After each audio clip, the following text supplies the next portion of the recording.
सिर्फ 3 महीने के अंदर ही अजीत की हंसी खुशी से भरी दुनिया जबरदस्त उथल पुथल का शिकार हो गई।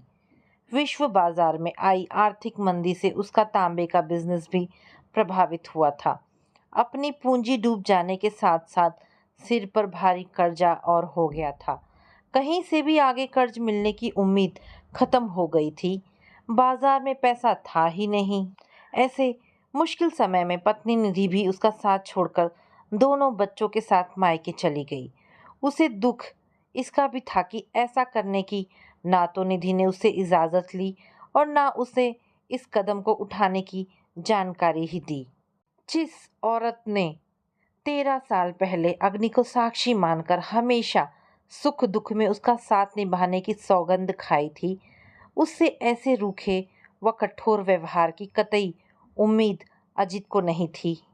जबरदस्त तनाव से जूझ रहे अजीत का मन अकेले घर में घुसने को राजी नहीं हुआ, तो वह निधि को मनाने के लिए अपने ससुराल चला गया।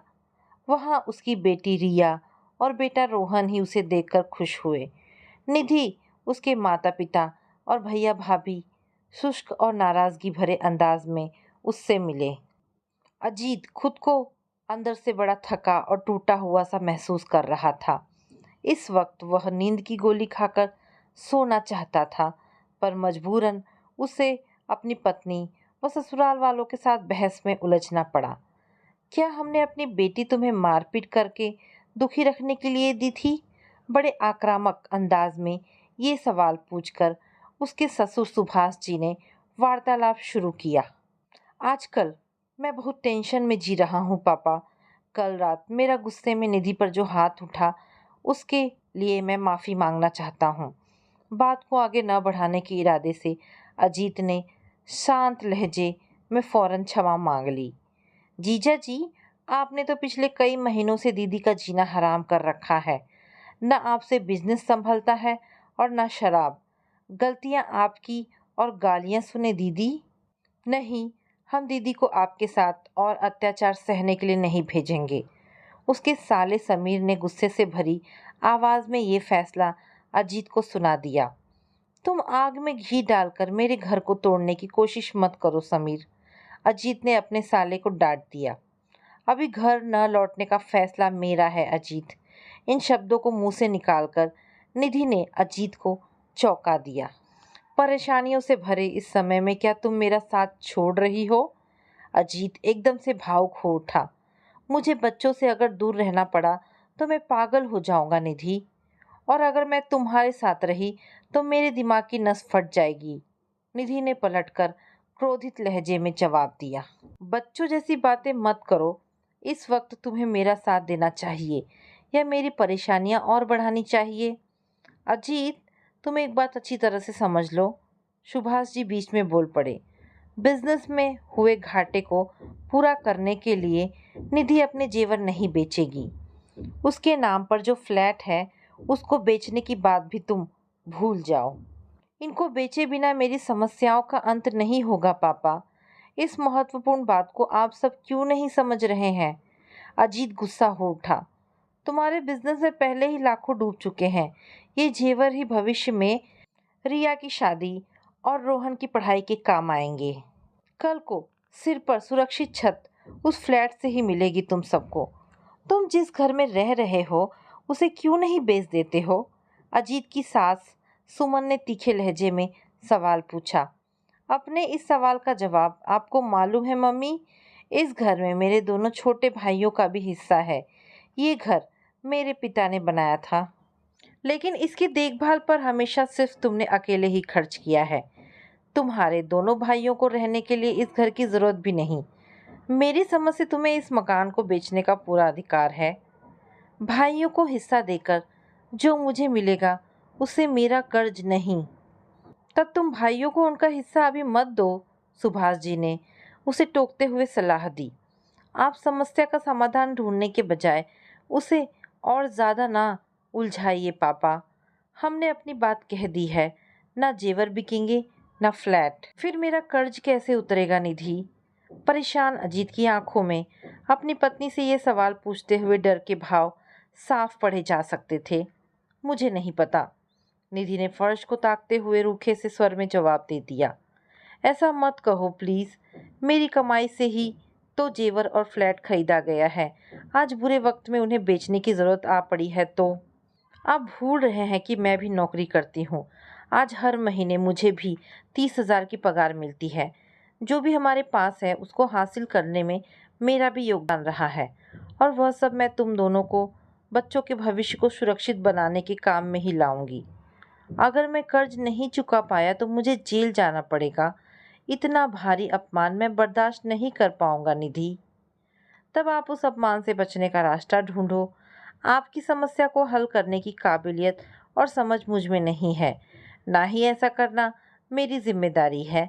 बेहद गंभीर नजर आ रही निधि अपना फैसला सुनाकर झटके से उठी और घर के अंदर चली गई। अजीत अपने दोनों बच्चों से 5-10 मिनट बातें करके लूटा पिटा सा अपने ससुर के घर से बाहर निकल आया। बाहर से खाना खाए बिना वह घर पहुंच गया। उसका मन बहुत दुखी और परेशान था। आंतरिक तनाव को कम करने के लिए उसने शराब पीनी शुरू कर दी। इस वक्त उसे अपना आर्थिक मुसीबत नहीं बल्कि निधि की बेरुखी और परायापन बहुत ज़्यादा कष्ट पहुंचा रहे थे। मैंने कौन सा सुख निधि को नहीं दिया। उसकी खुशी की खातिर मैंने अपने घर वालों से रिश्ते नाते तोड़ दिए थे। आज इस निधि ने मुझे डूबने को अकेला छोड़ दिया। जेवरों और फ्लैट की खातिर उसने पति का साथ न देने का फैसला कितनी आसानी से कर लिया। हमारा रिश्ता कितना कमज़ोर निकला। मुझे नफरत है उससे। ऐसे विचारों से उलझा अजीत एक के बाद एक शराब के गिलास खाली किए जा रहा था। अचानक मोबाइल की घंटी बजी तो उसे उठाकर नंबर देखने लगा। गांव से उसकी माँ रमा का फ़ोन था, जो गांव में अपने सबसे छोटे बेटे के पास रहती थी। नशे से थरथराती आवाज़ में अजीत ने अपनी माँ से बातें की। माँ की आवाज़ सुनकर अजीत अचानक ही बेहद भावुक हो उठा था। तुम सबका क्या हाल चाल है? माँ ने ये सवाल पूछकर अपने बड़े बेटे के दिल पर लगे जख्म को और हरा कर दिया। तेरा यह नालायक बेटा बहुत दुखी और अकेला महसूस कर रहा है माँ। आज तो मुझे अपनी जिंदगी ही सबसे बड़ी बोझ लग रही है। अचानक ही अजीत की आंखों में आंसू छलक आए तो वो खुद ही हैरान हो उठा था। ऐसी गलत बात मुंह से मत निकाल बेटा। बहू कहाँ है? मर गई तुम्हारी बहू माँ। चुप कर, मेरी बात करा उससे। वो मुझे अकेला छोड़कर अपने बाप के घर चली गई है माँ। दोनों बच्चे भी साथ ले गई। यह अकेला घर मुझे काट खाने को आ रहा है माँ। अपने घर क्यों गई वह? तुम में झगड़ा हुआ है क्या? माँ, वह अपने स्वार्थ के खातिर मुझे छोड़ गई। मेरा बिजनेस डूब रहा है तो वह अब क्यों रहेगी मेरे पास? पहले जैसे मेरी गरीब माँ और छोटे भाई उसे बोझ लगते थे, वैसे ही अब मैं उसे बोझ लगने लगा हूँ माँ। वह मुझे अकेला छोड़कर भाग गई है। तू परेशान मत हो, मैं कल आकर उसे समझाऊंगी तो फौरन वापस घर लौट आएगी। मैं अब उसकी शक्ल भी नहीं देखना चाहता हूँ माँ। उसे अपने पति से नहीं, सिर्फ दौलत से प्यार है। उसने मेरी सुख शांति को नज़रअंदाज कर जेवर और फ्लैट चुना। समाज में तड़क भड़क वाली जिंदगी जीने की शौकीन उस औरत को मैं इस घर में कदम नहीं रखने दूंगा। अपना गुस्सा थूक दे अजीत। अपने बच्चों की खुशियों की खातिर तुम दोनों को साथ रहना ही होगा। माँ, तू उस औरत की तरफदारी क्यों कर रही है जिसे तू फटी आंख कभी नहीं भाई, जिसने तेरा मेरा घर में घुसना बंद करा दिया? तू उसकी चिंता क्यों कर रही है? बच्चे नादानी करे तो क्या, बड़े भी नासमझी दिखाकर उनका अहित सोचने लगे बेटा? माँ, मुझे अपने अतीत की गलतियाँ सोच सोच कर इस वक्त रोना आ रहा है। मैं निधि के स्वार्थी स्वभाव को कभी पहचान नहीं पाया। उसके कहे में आकर मुझे अपनी माँ और छोटे भाइयों से दूर नहीं होना चाहिए था। तू कहाँ हमसे दूर है? तेरे दोनों भाई तेरी बड़ी इज्जत करते हैं। बहू से छिपाकर तूने कई बार उन दोनों की रुपयों पैसे से सहायता नहीं की है क्या? आज रुपया पैसा भी नहीं रहा मेरे पास माँ। सारा बिजनेस चौपट हो गया है। वह स्वार्थी औरत मेरे ही रुपयों से खरीदे जेवर और फ्लैट बेचने को तैयार नहीं है। उसकी नज़र तो इस मकान पर लगी है, पर मैं ऐसा स्वार्थी नहीं जो अपने छोटे भाइयों का हक मारकर यह मकान हड़प लूं। मुझे मर जाना मंजूर है, पर ऐसा गलत काम मैं कभी नहीं करूंगा माँ। तूने मरने की बात अब मुंह से निकाली तो तू मेरा मरा मुंह देखेगा। ऐसा मत कह माँ। तो तू भी गलत मत बोल। नहीं बोलूंगा माँ। देख बेटा, अब और शराब मत पीना, तुझे मेरी कसम है। तुझे वचन देता हूँ माँ, अब और शराब नहीं पीऊंगा। फ्रिज में कुछ रखा हो तो खाकर सो जा। अच्छा माँ, बेकार की बातें बिल्कुल मत सोच, मैं कल सुबह तुमसे मिलने आऊंगी। उसे अपनी माँ को दिया वचन याद रहा और उसने शराब नहीं पी। नशे में होने के बावजूद उसे जल्दी से नींद नहीं आई थी। निधि से जुड़ी बहुत सी बीती घटनाओं को याद करते हुए वह कभी गुस्से तो कभी दुख और अफसोस के भाव से भर जाता। अपने दोनों बच्चों उसे बहुत याद आ रहे थे। अपनी जिंदगी को समाप्त कर लेने का भाव कई बार उसके मन में उठा, लेकिन बच्चों के भविष्य के प्रति अपने उत्तरदायित्व को महसूस करते हुए उसने जान देने के विचार को अपने मन में मजबूत जड़ें नहीं जमाने दी थी। अगले दिन सुबह अपनी माँ और दोनों छोटे भाइयों के आने पर ही अजीत की नींद टूटी थी।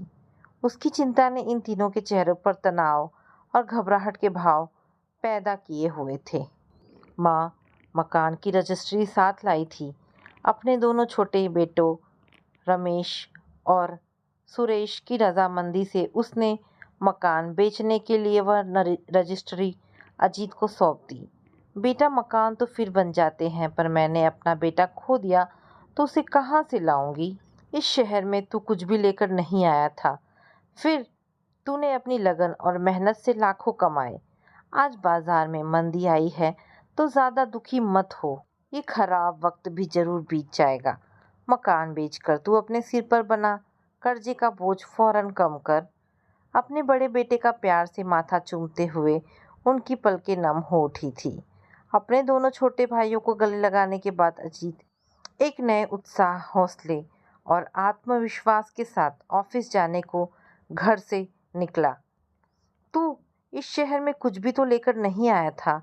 अपनी माँ के मुंह से निकले इस वाक्य को बार बार मन में दोहराकर अजीत बिजनेस में हुए भारी घाटे के सदमे से खुद को उबरता देख हल्का महसूस कर रहा था। एक दिन वह ऑफिस में बेहद व्यस्त रहा। उसे नुकसान पहुंचाने वाले कई महत्वपूर्ण निर्णय लेने पड़े, पर उन्हें लेते हुए उसका न कलेजा कांपा न मन को पीड़ा हुई। उस दिन रात के 9 बजे के करीब जब अजीत अपने ससुराल पहुंचा तो कई हफ्तों से उसके मन पर बना चिंता और तनाव का कोहरा बहुत हद तक छट चुका था। अजीत के होठों पर मुस्कान और हाथों में मिठाई का डब्बा देख निधि और उसके घर वाले असमंजस का शिकार हो गए।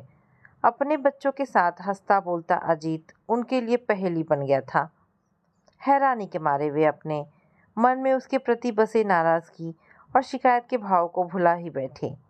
तुम्हारी जेवर और फ्लैट अब सुरक्षित है निधि। हमारे बीच बनी झगड़े की जड़ नष्ट हो गई है, इसलिए सारा सामान समेट कर घर लौटने की तैयारी करो। अपनी पत्नी को ऐसा आदेश देते हुए अजीत रहस्यमय अंदाज में मुस्कुरा रहा था। मार्केट में तो कोई बदलाव आया नहीं, फिर आपने कैसे सारी समस्या हल की है? सुभाष जी ने माथे पर बल डालकर सवाल पूछा। मैंने जो किया है उसे जानकर आज सब क्या करेंगे? हम ये जानकारी इसलिए चाहते हैं कि कल को तुम निधि के साथ जेवरों व फ्लैट को लेकर फिर से झगड़ा और मारपीट न शुरू कर दो। तब सुनिए, मैंने तांबा घाटे में ही बेचने का फैसला करने के साथ साथ मकान को एक बैंक के पास गिरवी रख दिया है। तुम्हारी माँ और दोनों भाई मकान को गिरवी रख देने के लिए राजी हो गए हैं। बिल्कुल हो गए हैं। आखिर उनका मुझसे खून का रिश्ता है। मैं जेल जाऊं या अपनी जान दे दूं, ऐसी कल्पना ही उनके दिलों को बुरी तरह से कपा गई थी। आप सब लोग उनकी भावनाओं को नहीं समझ सकेंगे। अजीत के स्वर में मौजूद व्यंग्य के भाव से उसके सास ससुर, साले व पत्नी तिलमिला उठे। निधि ने चिढ़कर सवाल पूछा। अपना बिजनेस चौपट करके अब आगे क्या करने का इरादा है? माय डियर निधि, अपने कैरियर की शुरुआत मैंने कमीशन एजेंट के काम से की थी और अब फिर से वही बन जाऊंगा। बहुत लंबा चौड़ा बिजनेस फैलाया था, पर वह सारी सफलता पाने का बुलबुला साबित हुआ। वो बुलबुला बड़ा रंगीन था और अन्य लाखों करोड़ों लोगों की तरह मैं किसी पागल की तरह उसके पीछे दौड़ा। जब अपनी नियति के अनुरूप बुलबुला अचानक फूटा तो मैंने अपने होशो हवास घबराकर खो दिए थे। लेकिन अब मेरी समझ में आ गया है कि बुलबुले तो हमेशा अचानक ही फूटते हैं। लालच के कारण जैसा बेवकूफ़ मैं इस बार बना हूँ वैसा फिर कभी नहीं बनूंगा। अजीत ने नाटकीय अंदाज में अपने कान पकड़े और फिर ठहाका मारकर हंस पड़ा। यूं हंसकर अपना सब कुछ बर्बाद होने की खुशी जाहिर कर रहे हो क्या? समाज में अब कितनी बेइज्जती के साथ जीना पड़ेगा, जरा इस पर भी कुछ सोच विचार करो। निधि का चेहरा एकाएक गुस्से से ही लाल हो उठा। अजीत ने किसी दार्शनिक के अंदाज में जवाब दिया, निधि, मार्केट की भारी उथल पुथल ने लाखों लोगों को जबरदस्त नुकसान पहुंचाया है। ऐसी मुसीबत का सामना इंसान अलग अलग ढंग से करता है। जो लोग समाज की नज़रों में चमक दमक की ज़िंदगी जीना महत्वपूर्ण मानते हैं वे ऐसे कठिन समय में टूटकर बिखर जाते हैं। उन्हें हार्ट अटैक पड़ते हैं या वे अपनी जान ले लेते हैं। दूसरी तरह के लोग बदली परिस्थितियों का सामना हौसले और आत्मविश्वास के साथ करते हैं। वे अपनों के प्रति अपनी जिम्मेदारियों को निभाने के महत्व को समझते हैं। अपनों का सहारा और प्रेम उनकी ताकत होती है। देखो, मेरी माँ और भाइयों ने मेरा साथ देकर मुझे मुसीबत से निकाल ही लिया है ना। जीवन की खुशियाँ और सुख शांति ऐसे रिश्तों से बनती है, ना कि धन दौलत के अंबार से। पर यह बात शायद तुम नहीं समझोगी। निधि से कोई उत्तर देते नहीं बना। अचानक गहरी उदासी ने उसे घेर लिया और वह गर्दन झुकाए लौटने की तैयारी करने कमरे में चली गई। आज की हमारी दूसरी कहानी है अपमान। सुधा सबको भोजन करवाकर बचा हुआ खाना अपनी थाली में डाल ही रही थी कि दरवाजे पर आहट हुई। रसोई घर से ही झांक कर देखा तो पाया देवर सुमित बहुत सारा सामान हाथ में लिए चला आ रहा था। भाभी को देख वह रसोई घर की तरफ ही आने लगा। सुधा झट से बाहर निकल आई। अपने कपड़ों की सिलवट ठीक करते हुए मंद मुस्कान से उसका स्वागत करते हुए बोली, लल्ला जी, इस वक्त कैसे? आज आप ऑफिस नहीं गए? सुमित धीरे स्वर में बोला, भाभी, आप अभी यह सामान रख लीजिए, शाम को भैया आएंगे तो आकर पूरी बात बताऊंगा। मैं अभी जरा जल्दी में हूँ। हाँ माँ, और पिताजी को मेरे यहाँ आने का जिक्र मत करना। ऐसा कहकर सुमित पलटकर जल्दी से चला गया। सुधा उत्सुकतावश पैकेट खोलकर देखने लगी तो दिल में एक हुक सी उठ गई। सुमित सभी के लिए बहुत सारे सुंदर और महंगे कपड़े लाया था। वह सोचने लगी कि जब शाम को उसके पति अमित दफ्तर से घर आएंगे तो उन्हें भी इसी अग्नि परीक्षा से गुजरना पड़ेगा। वो भी शांत रहने का अभिनय जरूर करेंगे, पर उनके दिल के अंदर जो ज्वाला धधकेगी उसे वह जानती थी। उस ज्वाला की तपन उन्हीं तक सीमित नहीं रहती। सुधा स्वयं भी इस आग में जलती रहती है। कुछ समय बाद इस आग की लपटों में उनकी दोनों बेटियां भी झुलसने लगेंगी।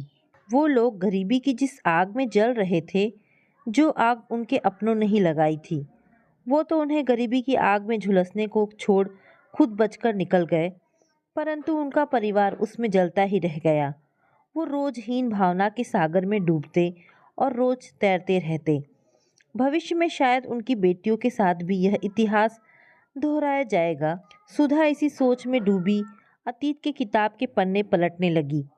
विवाह से पहले उसके पति अमित स्कूल से आकर नियम से अपने पिता के साथ उनकी किराने की दुकान पर बैठा करते थे। पढ़ाई लिखाई में अमित की बहुत रुचि थी। वह मेधावी भी थे। अमित के 12वीं कक्षा पास करने के बाद प्रश्न उठने लगे कि पिता शिवमूर्त जी अकेले इतनी बड़ी दुकानदारी कैसे संभालेंगे। इसलिए जेठ पुत्र अमित की पढ़ाई रुकवा दी गई। न चाहते हुए भी अमित को सबकी इच्छा के आगे सिर झुकाना ही पड़ा। पढ़ाई छोड़कर वह पिता के साथ दुकान पर बैठने लगा। छोटा भाई सुमित उससे उम्र में 5 वर्ष छोटा था। छोटा होने के कारण वह सबका लाडला था। जिद्दी भी हो गया था। उसकी जिद के सामने सब झुक जाते थे। दूसरी ओर अमित को समय से पहले ही जिम्मेदार बना दिया गया। बाप दादा के समय की किराने की प्रसिद्ध दुकान थी जो अच्छी चल रही थी। दुकान से अच्छी कमाई भी होती। इस कारण उसके पिता शिव मूरत जी ने बिना किसी से सलाह मशवरा किए दुकान से होने वाली अधिकांश कमाई एक शानदार हवेली बनाने में खर्च कर डाली। समय का पहिया अपनी गति से घूमता जा रहा था। अमित का विवाह सुधा से हो गया। सुधा सामान्य से परिवार की बहुत सुंदर और गुणी लड़की थी। समय बदला, देश में उन्नति के नए नए रास्ते खुलने लगे। अब उनकी दुकान के पास ही शानदार जनरल स्टोर और बिग बाजार भी खुल गया। शिव मूरत जी तो भव्य हवेली बनाने में पहले ही बहुत पैसा लगा चुके थे। अमित ने अपने पिता को सलाह दी, अब हमें भी अपनी दुकान को नए रंग ढंग में आधुनिक तरीके से बदलने की बहुत आवश्यकता है। परंतु उसके पिता शिव मूरत जी बहुत हठी व्यक्ति थे। अपनी हठ धर्मिता के समक्ष उन्होंने अमित की एक ना सुनी। उन्हें अपने पुरखों के द्वारा बनाई दुकान से इतना मोह और प्यार था कि उन्होंने अमित के प्रस्ताव को सिरे से ही खारिज कर दिया। वह दुकान में किसी भी तरह की तोड़फोड़ करना सहन नहीं कर सकते थे। वह अपनी बात पर अड़े रहे। पिता का लिहाज करके हुए अमित ने भी पिता से कोई बहस या झगड़ा करना उचित नहीं समझा और चुप रह गया। धीरे धीरे उनकी दुकान का काम बिल्कुल मंदा पड़ने लगा। अधिकतर ग्राहक नए किराना स्टोर और बिग बाजार से सामान खरीदने में रुचि दिखाते थे। कोई पुराना भूला भटका ग्राहक या उधार लेने वाला ग्राहक ही आते थे। अमित का विवाह सुधा से हो चुका था। अमित मेधावी होने के बावजूद भी केवल कक्षा 12वीं तक ही पढ़ पाया था। घर का बड़ा बेटा होने की उसे इसकी यह कीमत चुकानी पड़ी थी। कोई चारा न देखकर दुकान बंद करनी पड़ी। पिता ने इस सदमे में खटिया पकड़ ली। अपनी जिद के कारण वह दुकान को किराए पर भी चढ़ाने को तैयार न हुए। परिवार का पूरा भार अमित के कंधों पर आ पड़ा। सुमित अभी पढ़ ही रहा था। ऐसे में अमित के हाथ पैर फूल गए। अब वह परिवार कैसे चलाए। उसकी पत्नी सुधा बहुत धैर्यशाली, सुशील और समझदार लड़की थी। उसने अमित को कोई नौकरी खोजने की सलाह दी। अमित ने पहले टाइपिंग सीखी। वह रोज पड़ोस वालों से अखबार मांग के लाता और जहां उसके योग्य रिक्त स्थान होता वहीं आवेदन कर देता। जान पहचान वाले सारे महत्वपूर्ण लोगों की जानकारी भी जुटाई कि कोई जान पहचान वाला ही नौकरी दिलाने में सहायता कर दे। इस परेशानी में भटकते हुए एक दिन उसे पिताजी के एक पुराने और खास दोस्त मिल गए। वह अमित से बहुत स्नेह रखते थे। अमित की सारी कहानी सुनकर उन्होंने बड़ी दौड़ भाग करके अपने प्रभाव से एक सरकारी ऑफिस में अमित को क्लर्क की नौकरी दिला दी। नौकरी पाकर अमित और सुधा ने पिताजी के दोस्त को ढेरों धन्यवाद दिया। वे मंदिर जाकर प्रसाद भी चढ़ा आए। घर में जब पिता शिव मूरत जी को उन्होंने यह खुशखबरी दी तो वह खुश होने की जगह बहुत क्रोधित हो उठे। उनका चेहरा तमतमा उठा और बोले, तुमने तो अपने खानदान की लुटिया ही डुबो दी। इतनी पीढ़ियों से चल रही दुकान बंद करके अब यह क्लर्की करोगे, वह भी मेरे पुराने दोस्तों के आगे गिड़गिड़ाकर भीख मांगकर। तुमने यह नौकरी मिली है, तुमने हमारी इज्जत मिट्टी में मिला दी। अमित अपने पिता की बहुत इज्जत करता था। कैसे बताता कि उसने पिछले दिनों में कितनी परेशानियों को झेला है, इसलिए चुप रह गया। लेकिन अमित ने देखा कि पिता आपे से बाहर होने लगे, तब वह धीमे स्वर में बोल उठा, पिताजी, हमारी दुकान बहुत पुराने समय में बनी थी। अब समय की मांग के अनुसार उसमें कुछ सुधार, कुछ नयापन लाना बहुत जरूरी था। मैंने बहुत बार आपको इस बारे में मशवरा भी दिया, परंतु आपने अपने पूर्वजों की दुकान में किसी तरह की तोड़फोड़ करने, उसका नवीनीकरण करने से इनकार कर दिया। आपने सारी कमाई आलीशान हवेली बनाने में लगा दी। यह सुन शिव मूरत जी अमित से इतने नाराज हो गए कि अमित से बात करना ही बंद कर दिया। अमित की माँ भी तीखे मिजाज की महिला थी। उन्होंने भी अमित को खूब खरी खोटी सुनाई। अब अमित अंदर से टूटकर रह गया। सुधा भी दूसरी बार गर्भवती थी। पहली बेटी मायके में हुई थी। अब की बार सुधा ससुराल में रहना चाहती थी, पर सास ससुर की कोई ओर से सहयोग नहीं मिल रहा था। अमित अकेला ही दौड़ भाग कर रहा था। सुमित की फीस भरते भरते उसकी कमर टूट गई थी। सारा पैसा घर खर्च में ही खत्म हो जाता। इतना करने के बाद भी अमित पिता की नज़रों में एक अपराधियों सी यंत्रणा झेल रहा था। प्रसव का समय पास आ गया था। मजबूर होकर सुधा ने दुखी हृदय से शादी में मायके से मिले झुमके की जोड़ी अमित के हाथ में पकड़ाकर प्रसव का प्रबंध करने को कहा। कोई चारा ना देख अमित ने झुमके गिरवी रख कुछ रुपया जुटाया और सुधा के लिए प्रसव का सारा इंतजाम किया। रिश्ते नाते और पड़ोसियों के दिखावे के लिए अमित की माँ को भी अस्पताल जाना पड़ा। प्रसव के बाद सुधा ने जब दूसरी बेटी को जन्म दिया तो सास बौखला गई। अपनी तबीयत खराब होने का बहाना बना अस्पताल से घर वापस आ गई। सुधा नर्सों के रहमो करम पर अकेली पड़ी रही। अब सुमित की पढ़ाई भी समाप्त हो चुकी थी। उसे बड़ी बड़ी कंपनियों से नौकरी के मौके मिलने लगे थे। सुमित ने वापस आकर अपने बड़े भाई अमित और सुधा भाभी को जब जीर्णहीन हालत में पाया तो दंग रह गया। दुकान बंद कर देने की सूचना तो उसे हॉस्टल में मिल ही चुकी थी, परंतु दुकान बंद होने पर भाई और पिता के बीच हुई भयंकर कलह से वो पूर्णतः अनभिज्ञ था। अमित की माँ आए दिन अमित की दोनों बेटियों को बेवजह कोसती रहती। वह कहती, बेचारे अमित की छाती पर दो दो बेटियां बिठाकर रख दी। यह सुनकर हमेशा शांत रहने वाली सुधा भी तड़प उठी।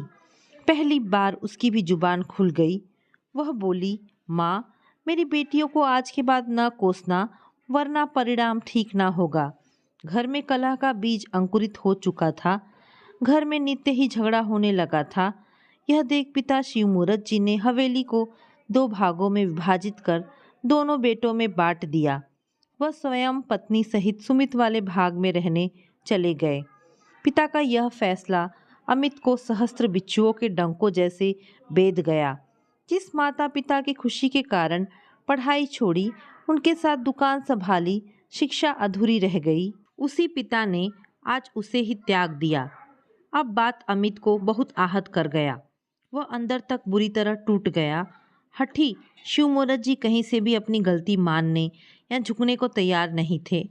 सुमित को उच्च पद पर नौकरी मिलते ही उनके घर बड़े और अमीर घरों के रिश्तों की बाढ़ सी आ गई। गर्वित माँ ने बहुत ठोक बजाकर अपने ही शहर की 1 करोड़पति की बेटी को मंजूरी दी। सुमित को भी वह लड़की पसंद आ गई। सगाई से पहले एक दिन माँ ने दोनों घरों को जोड़ने वाले गलियारे में आकर उच्च स्वर में अमित और सुधा को सुनाकर बोला, सुमित, अपने भाई और भाभी को भी समझा दो, जो बड़े घर रिश्ता तय हुआ है, कपड़े लते सोच समझ के खरीदें, कहीं समधियाने में हमारी नाक न कटवा दें। मैं तो कहती हूँ उनके लिए तू ही खरीदारी कर ले। अमित ऑफिस जाने के लिए निकल ही रहा था कि उसके कानों में भी यह बात पड़ गई। उसने तुरंत सुधा से सलाह की कि छोटे भाई की शादी का अवसर रोज रोज तो आएगा नहीं। हम ऑफिस से थोड़ा लोन लेकर शादी के लिए खरीदारी कर लेते हैं। ऑफिस जाकर उस लोन लेने की औपचारिकता पूरी कर ली। बेटियों के स्कूल से लौटने की आवाज़ सुनकर सुधा वर्तमान में लौट आई। उसने जल्दी से सुमित द्वारा लाए पैकेट अलमारी में छिपाने की कोशिश की, परंतु बड़ी बेटी नेहा की निगाहें सब देख चुकी थी। वो पूछे बिना सब समझ गई। सुधा ने दोनों बेटियों को बड़े अच्छे संस्कार दिए थे। वो अपने माता पिता की तरह ही मेहनती, ईमानदार और स्वाभिमानी लड़कियां थीं। इसीलिए उसने अपनी माँ से कुछ पूछताछ नहीं की। सुधा सोचने लगी कि ऑफिस से आकर जब अमित को पता चलेगा कि सुमित सबके लिए बहुत सारे महंगे कपड़े देकर गया है, तो उसके स्वाभिमान को गहरी चोट पहुँचेगी। उसके तुरंत फ़ोन करके सुमित को अपने घर बुलाया। सुमित अपने बड़े भाई का बहुत आदर करता था। उसे मालूम था कि आज वह जो कुछ भी है अपने बड़े भाई की वजह से ही है। सुमित के आते ही अमित के सब्र का बांध टूट गया। भर्राई आवाज़ में उसने सुमित से पूछा, क्यों सुमित, क्या तुमने मुझे इतना नकारा समझ कर बैठे हो कि मैं तुम्हारी शादी में अपने परिवार के लिए अच्छे कपड़े तक नहीं खरीद पाऊंगा? सुमित को अमित और पिता के बीच हुई इस अनबन का कारण नहीं पता था। उसने सिर नीचा किए हुए कहा, भैया, मुझे तो माँ ने कहा था, इसीलिए मैं लाया हूँ। मैं यह आपका अपमान करने के इरादे से नहीं लाया था। आरंभ से ही सुमित अधिकतर पढ़ाई लिखाई के कारण परिवार से दूर ही रहा। वह दुनियादारी की बातों से अनभिज्ञ था। पढ़ाई खत्म होने वापस आकर भी उसे अधिक बातें समझ नहीं आई। उनकी दुकान बंद हो गई है यह तो उसे पता चल गया था, परंतु दुकान क्यों बंद हुई, इसके पीछे क्या कारण थे, अमित भाई और पिता की अनबन का क्या कारण था, उसने इन बातों को जानने का प्रयास ही नहीं किया। अमित आज उसे यह सारी बातें खोलकर बताना चाह रहा था। बरसों से अपने भीतर दबे रोष को सुमित के सामने निकालकर हल्का होना चाहता था। सुमित को पिता की जिद और एक गलत वजह से हुई नाराजगी का कारण भी बताना चाहता था। उसने सुमित के आगे कुर्सी खिसकाकर उसे बैठने का इशारा किया। सुधा को सुमित के लिए चाय बनाने का आदेश दे दिया। आज अमित अपने मन में भड़कते शोलों को बुझाना चाहता था, परंतु वह कुछ कह पाता उससे पहले ही सुमित उठ खड़ा हुआ और बोला, भैया अभी बहुत व्यस्त हूँ, बहुत काम बाकी है, फिर कभी चाय पी लूँगा। ऐसा कहकर सुमित चला गया। अमित और सुधा उसे अवाक देखते ही गए। दोनों बेटियां भी पर्दे के पीछे में सब देख रही थीं। सुमित का विवाह शहर के प्रसिद्ध रईस महेंद्र सिंह की बेटी से बहुत धूमधाम से संपन्न हो गया। सुधा और अमित ने बड़े उत्साह से विवाह के हर रीति रिवाजों को अच्छे से निभाया। सुमित की दुल्हन की मुंह दिखाई की रस्म में सब रिश्तेदारों ने बढ़ चढ़कर उपहार दिए। सुधा और अमित ने भी लोन में लिए रुपए से एक सुंदर सोने की अंगूठी सुमित की पत्नी माया को पहना दी। माया पढ़ी लिखी अमीर घर की लड़की थी। उसने अपनी सुविधा के अनुसार घर में कुछ जरूरी बदलाव किए। वह अपने साथ नौकर चाकर भी लाई थी। माया के दबदबे से शिव मूरत जी का चिल्लाना भी धीमा पड़ गया था। सुमित आते जाते उन्हें सभ्यता के पाठ पढ़ाता रहता, जैसे चाय सुड़क सुड़क कर प्लेट में डालकर मत पीना। पिताजी घर में लुंगी बनियान पहन अधनंगे नहीं घूमे। माँ भी घर के नौकरों से इज्जत से पेश आए। कुल मिलाकर उन दोनों को एक बनावटी जीवन जीने को बाध्य होना पड़ गया। जहाँ एक और माया राजरानी सी बनी ठनी रहती, उधर सुधा सीमित साधनों में किसी तरह गुजारा कर रही थी। शादी के रिसेप्शन के बाद शादी की खबर मिलते ही एक दिन किन्नरों की एक टोली शादी होने की खबर सुन हवेली में आ धमकी। उन्हें मना करना बहुत मुश्किल था। किन्नरों ने नाच नाच कर नई दुल्हन को बधाई दी और फिर सब अपना नेक मांगने लगे। मासी ने भी परंपरा के अनुसार उनके लिए अनाज वस्त्र फल मिठाई और रुपए लाकर उन्हें देकर हाथ जोड़ दिए। बड़े और अमीर घर से आई बहू देख वो सब अड़ गए कि बिना सोना लिए यहाँ से नहीं जाएंगे। करोड़पति घर की बहू आई है। माँ टस से मस ना हुई। माया इस बहस से बेहद बोर हो चुकी थी। उसने झट से अपनी उंगली से सुधा द्वारा पहनाई अंगूठी उतारी और उन्हें देकर चलता किया। यह देख सब मौन ही रहे, परंतु अमित और सुधा को अपनी असली हैसियत का एहसास भली प्रकार हो गया। वह अभी तक झूठा वहम पाले बैठे थे कि देर सबेर सबको यह एहसास होगा, अमित को निर्दोष होते हुए भी दंडित किया जा रहा है। समय के साथ सब ठीक हो जाएगा, परंतु आज उसकी यह सोच पर भी विराम लग गया। उस पर लगे इस आरोप को गलत सिद्ध करने के लिए उसके पास ना तो कोई गवाह था और ना ही कोई वकील था। समय पंख लगाकर उड़ता ही चला गया। अमित की दोनों बेटियां युवा हो चुकी थी। दोनों बहुत ही मेधावी थी। बड़ी बेटी नेहा एक अंतर्राष्ट्रीय कंपनी की उच्चतम अधिकारी होने के कारण अमेरिका चली गई। छोटी राशि आईएएस परीक्षा में प्रथम नंबर पर आकर जिला कलेक्टर बन गई। अमित की दोनों बेटियों ने अपने माता पिता का नाम रोशन कर दिया था। नेहा और राशि ने अपने पूर्वजों की दुकान का पूर्णतः कायाकल्प करवाकर उसे एक शानदार जनरल स्टोर के रूप में परिवर्तित कर दिया। जनरल स्टोर के ऊपर शिव मूरत अमित जनरल स्टोर का नाम का बोर्ड लगाया गया। स्टोर के मुहूर्त के अवसर पर शहर के बड़े बड़े गणमान्य लोगों को आमंत्रित किया गया। शिव मूरत जी अब बहुत वृद्ध हो चुके थे, बीमार भी रहते थे। उनकी दोनों पोतियां उन्हें एक व्हीलचेयर पर बिठाकर आयोजन स्थल लेकर आई। जनरल स्टोर पर लगे बोर्ड को देख शिव मूरत जी बहुत भावुक हो रो पड़े। उन्होंने इशारे से अमित को बुलाकर अपने गले से लगा लिया। दोनों की आंखों से आंसू बहने लगे। अमित की माँ भी अमित के साथ मिलकर रो पड़ी। तो दोस्तों, ये छोटी सी कहानी यहाँ पर समाप्त होती है। आशा करती हूँ कहानी आपको पसंद आई होगी। अगर कहानी पसंद आई है तो प्लीज़ इसे लाइक एंड शेयर करें। धन्यवाद दोस्तों।